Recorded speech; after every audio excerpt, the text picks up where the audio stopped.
Suggestion తీసుకోండి, విలువైన suggestions మీరు తీసుకోండి. ఎస్ రావణ్ గారు. అంటే దయాకర్ గారు రెండు వైపులు ఇప్పుడు మేము మాట్లాడేది వారే మాట్లాడుతున్నారు, వారి ప్రభుత్వం నుంచి కూడా వారే మాట్లాడుతున్నారు, కాబట్టి ఏం చెప్పాలో తెలియట్లేదు. వారు చతురతంతా చూపెట్టినారు. ఇప్పుడు ప్రశ్న ఏంటి అంటే, నేను ఒక సింపుల్ ఎగ్జాంపుల్ పెడుతున్నాను సార్. సెలెక్టివ్గా నోటీసులు ఇస్తూ ఉన్నారు, సెలెక్టివ్గా డిమాలిషన్స్ చేస్తూ ఉన్నారు.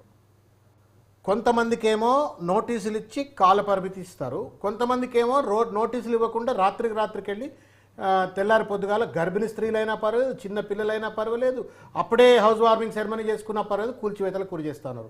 ఈ లాజిక్ ఎట్లా జస్టిఫై చేస్తారో సమాధానం చెప్పాలా. తిరుపతి రెడ్డి గారే పేరే తీసుకుంటున్నాను నేను. తిరుపతి రెడ్డి గారికి నోటీసుకు ఎట్లా అర్హుడవుతాడు, లేకపోతే ఒక గర్భిణీ స్త్రీ కుటుంబానికి సంబంధించిన వాళ్ళ ఇల్లు కూల్చడానికి నోటీసుకు ఎందుకు అర్హులు కారు? ఇది రేవంత్ రెడ్డి గారు సమాధానం చెప్పాల్సిన అవసరం ఉంది. చిన్నపిల్లలు స్కూల్ పుస్తకాలు కూడా మేము బయటికి తీసుకుపోతామంటే కూడా లేదని చెప్పని కర్కశంగా మూర్ఖత్వంగా రాక్షసత్వంగా వాళ్ళని కొట్టి తరిమేసి కూల్చడానికి వాళ్ళు ఎట్లా అర్హులవుతారు? లేకపోతే నెక్టర్ వ్యాలీలో ఇవాళ దుర్గం చెరువు పక్కన ఉన్న నెక్టర్ వ్యాలీలో ఉన్నటువంటి వాళ్ళు మంచిగా కుండగదలకుంటే కడుపు సల్లగా ఉన్నట్టుగా వాళ్ళు ఎట్లా పడుకుంటారు, వాళ్ళ ఇంటి ఎట్లా కూడా సమాధానం చెప్పాలి. ఈ సెలెక్టివ్నెస్ దీంట్లో నేనేమంటున్నా అంటే, రేవంత్ రెడ్డి గారు అనాలోచితంగానా మొత్తానికి మాత్రం ఆయన ఏదో సినిమా థియేట్రిక్స్గా దీన్ని వాడుకుంటా ఉన్నారు. This is not correct. సోదరు ఒక మాట చెప్పింది, తొమ్మాలా లోతు పెంచాలని, that is also one thing. But then sustainability అని ఉంటుందండి. ఏ ఎఫర్ట్ అయినా ప్రభుత్వం మొదలుపెట్టినప్పుడు సస్టైనబిలిటీ.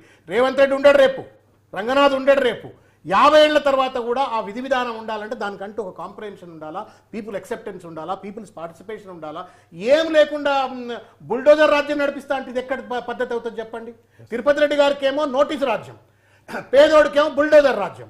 ఈ రేవంత్ రెడ్డి గారికి ఎట్లా జస్టిఫికేషన్ అనిపిస్తుంది నాకు సమాధానం చెప్పండి.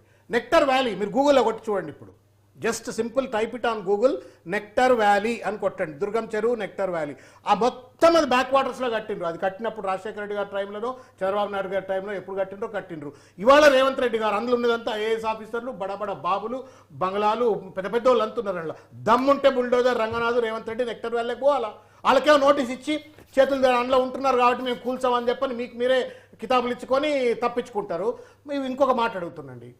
నేను ఒక మధ్యతరగతి కుటుంబీకుడిని, ఒక సాఫ్ట్వేర్ ఇంజనీర్నో లేకపోతే ఎవరినో, మీరు ఒక పెద్ద డెవలపర్, రియల్ ఎస్టేట్ డెవలపరు, మీరు డెవలప్ చేసిండ్రు కదా, పెద్ద మనిషి కదా, డెవలప్ చేసిండు, పెద్ద కంపెనీ కదా, పెద్ద వాళ్ళ పర్మిషన్లు ఉన్నాయి, రేరాలు పీరాలు ఇవి అవన్నీ పర్మిషన్లు ఉన్నాయని చెప్పి నేను వచ్చి లోన్ తీసుకొని నేను మీ దగ్గర ఇల్లు కొనుక్కున్నా.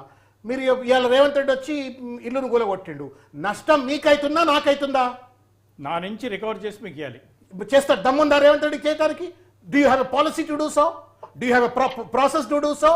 Have you initiated any action against Samashiro Garu who have developed that real estate venture? It has to be. చిన్న పిల్లల లెక్క చేస్తే ఎట్లనండి? నేను అనేది అదేమంట, ఇది పిల్లల ఆట లెక్క. ఇంత పెద్ద this is government is for people, by the people, for the people, to the people, not by the Revanth Reddy, for the Revanth Reddy, to the Revanth Reddy. నువ్వు ప్రజలకు సంబంధించిన దయాకర్ గారు డెమోక్రాట్ కాబట్టి, అంబేద్కర్ వాది కాబట్టి చర్చ జరగాల, సూచనలు ఇవ్వండి, నివేదిత గారిని ఇవ్వండి, అది అని చెప్పారు. మీరు రేవంత్ రెడ్డి గారు అడగమనండి ఎట్లా? He could have called for a meeting. ఎక్కడొద్దండి, జిహెచ్ఎంసీలో మీటింగ్ పిలిచి శాసనసభ్యులను, కార్పొరేటర్లను, పెద్దవాళ్లను, ఎక్స్పర్ట్స్ను అందరినీ పిలిచి కూర్చోబెట్టి మరి ఇట్లా చెరువులను కాపాడదాం, ఏం చేద్దామని ఒక చర్చ చేసిందా చెప్పండి?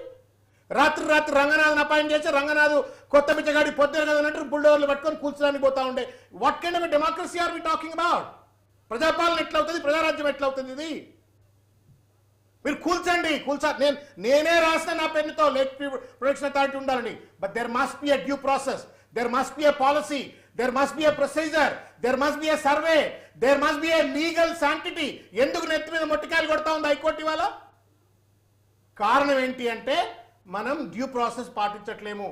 అయినా కానివ్వండి, ఇప్పుడు ఇలా దాన్ని ఏమంటారు కదా, గొదుపున్నది బర్రె అన్నట్టుగా ఆయన చేతిలో అధికారం ఉంది, బుల్డోజర్లు ఉరుకుతున్నాయి, కూలుస్తున్నాయి, ఏడుస్తున్నారు తప్ప ఎవడేం చేసే పరిస్థితి. ఇవాళ ఇంకా 169 మందిని డిప్యూటేషన్ మీద ఇచ్చారు.